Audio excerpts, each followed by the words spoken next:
Olá, amigos e amigas, sejam bem-vindos ao canal E Agora. Meu nome é Street Holder, sou ex-universal e gravo conteúdos para mostrar que existe vida fora do sistema religioso. Peço a você que me assiste que curta o vídeo, comente, compartilhe e ative o sino para notificações. Bom, meus amigos, eu vou realizar um react em relação à notícia que veiculou nas mídias sociais a respeito das declarações do pastor presidente da Convenção Batista Carioca, que em um comício de apoio ao candidato Lula, ele proferiu a frase dizendo que a igreja deve pedir perdão a Lula. O que vocês acham a respeito disso? Será mesmo que a igreja de Cristo ela comete injustiças? Bom, os fatos ocorreram no dia 9 de setembro de 2022 e aí, já no dia 15/9, saiu a notícia que ele renunciou ao cargo de presidência.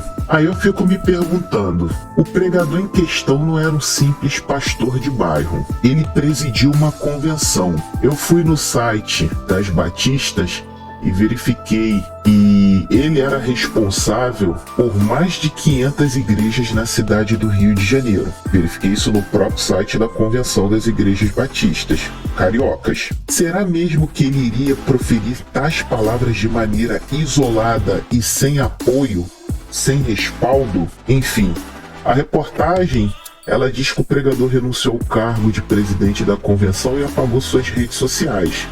Agora ele vai buscar o esquecimento, né?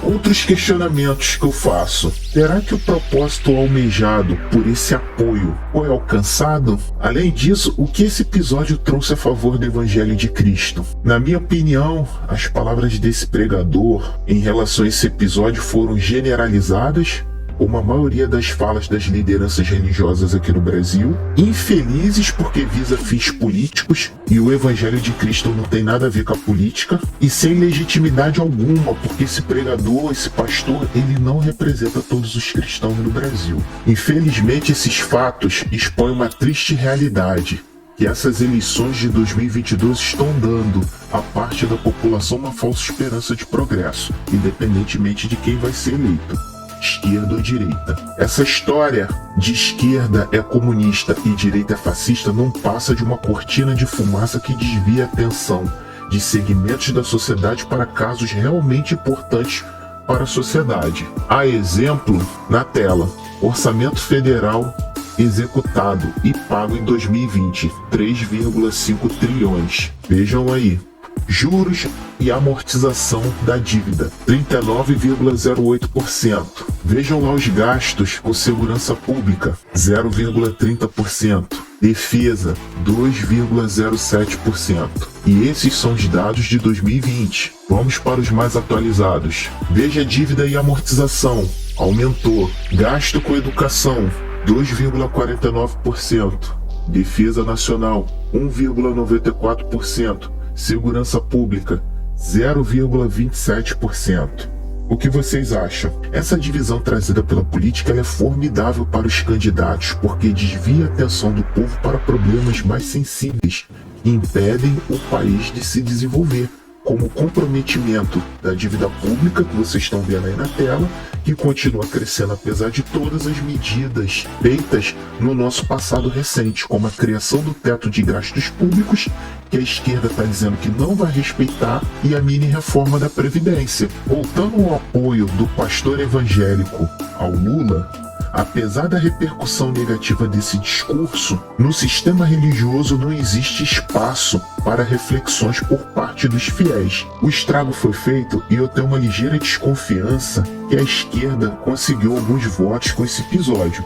Isso porque o pastor sempre figura numa posição de superioridade, sob muitos argumentos, dentre os quais cito a unção concedida por Deus em escolher determinado indivíduo para ocupar cargo na condução da, entre aspas, igreja. Essa notícia que eu estou passando para vocês, provavelmente dentro do sistema religioso que envolve as instituições batistas, isso vai ser abafado. Os fiéis sequer vão ter acesso a essas informações. O engraçado é que, se não bastassem as divergências causadas pelas teologias dogmáticas, o sistema político enxertou dentro do religioso esse fla-flu entre esquerda e direita. Por isso eu menciono na capa o termo guerra híbrida, que vocês estão vendo aí na tela. Extraí a informação do portal InfoEscola, por Felipe Araújo. Guerra híbrida consiste em um esforço conjunto para explorar setores vulneráveis de uma nação.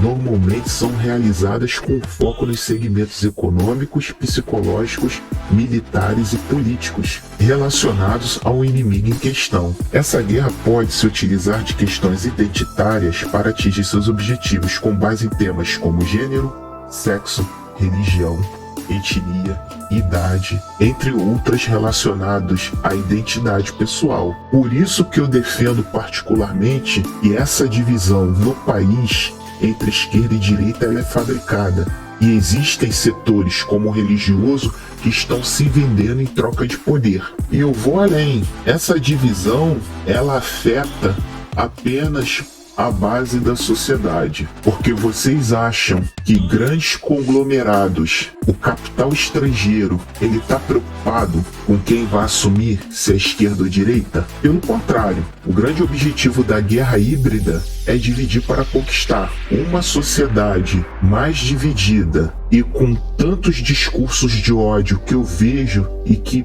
percebi que isso também chegou no mundo gospel, gera, como eu disse, uma cortina de fumaça para desviar a atenção para isso aí, que na minha opinião é a parte mais importante para o desenvolvimento do país. Os gastos, como esses gastos são feitos, previdência social, por exemplo, transferências a estados e municípios. Se já não bastasse o que o município e o estado arrecada por conta própria, a exemplo IPTU e ICMS, tem um repasse. O que esse dinheiro é feito? Para onde que ele vai? Esse tipo de discussão não é feito. É óbvio que é impossível associar o discurso de campanha com o exercício do mandato. Porém, a divisão ela acaba impedindo que determinadas pautas elas alcancem a visão da base da sociedade que discute essa divisão. A esquerda é comunista, a direita é fascista, e o Brasil fica parado. Voltando ao assunto acerca do capital estrangeiro, um exemplo que eu quero trazer para vocês que grandes investidores e corporações elas não estão nem aí para o que está acontecendo em relação a essas discussões. Deixa eu contextualizar aqui. Eu tirei essas informações do site Politize entre as principais diferenças de esquerda e direita. Vocês vão perceber ali na esquerda que uma das características consiste na maior regulamentação da economia, ou seja, políticas de esquerda elas interferem mais na economia. Então, não é demasiado eu chegar à conclusão de que eu, como um grande investidor no Brasil, um exemplo, tá? Almejar que uma política que interfere de maneira mais excessiva na regulamentação do mercado é ruim para mim, porque mais regulamentação do mercado é mais difícil de eu oferir lucro, tendo em vista um aumento excessivo de impostos. Posso citar um exemplo atual, a Argentina. Procurem pesquisar o que está acontecendo lá. Então, se eu chego a essa conclusão de que votar na esquerda é ruim para o investidor, tendo em vista a maior regulamentação da economia, o que dizer de um investidor que já foi ex-diretor do Banco Central financiar um político de esquerda? Aqui, reportagem extraída do Valor Invest de 19 de agosto de 2022. O ex-presidente do Banco Central, Armínio Fraga, que há tempo se aproxima da política e ajuda a financiar nomes de sua preferência, já doou 760 mil para candidaturas este ano. Na primeira semana de campanha, 12 candidatos de 5 partidos foram agraciados. Quem recebeu a fatia mais generosa foi Marcelo Freixo, que concorre ao governo do Rio pelo PSB, e ficou com 200 mil, do sócio da Gávea Investimentos. Será mesmo que no topo dessa pirâmide os grandes investidores estão preocupados com quem vai assumir o governo do país? Eu particularmente, podem até me chamar de teórico da conspiração, mesmo que o Lula seja eleito, eu não acredito que ele vai chegar ao fim do primeiro mandato. Eu tenho quase certeza que o grande objetivo dessas corporações é ter um país fraco para que ele não se desenvolva. Vocês acreditam mesmo que o topo da pirâmide desse país onde ficam investidores e pessoas abastadas estão preocupadas com quem vai assumir o Brasil? Vocês acham mesmo que é interessante para o capital estrangeiro que o país seja governado por alguém forte? Vocês acham que a mídia é a favor da população ou a favor dos seus próprios interesses? E as entidades de classe? E essas ONGs que recebem dinheiro do exterior? Cabe a cada um pensar. E voltando ao sistema religioso, será que ele pensa e age a favor do país ou dos seus próprios interesses? Ou está sendo usado como ferramenta para atingir um fim? O mundo ideal seria proporcionar a qualquer um maior lucro com menor esforço ou custo. E partindo dessa premissa, eu verifico que o sistema religioso atende esse princípio do menor custo e maior esforço para satisfazer principalmente interesses políticos e de líderes religiosos, já que fiéis apoiam, votam e defendem incondicionalmente, seja mediante a fé ou temor, ou a ambos. Meus amigos e amigas, o link desse conteúdo vai estar disponível na descrição. Peço a vocês que curtam, compartilhem, comentem, ativem o sininho para notificações de próximos vídeos. E que Jesus abençoe a todos nós.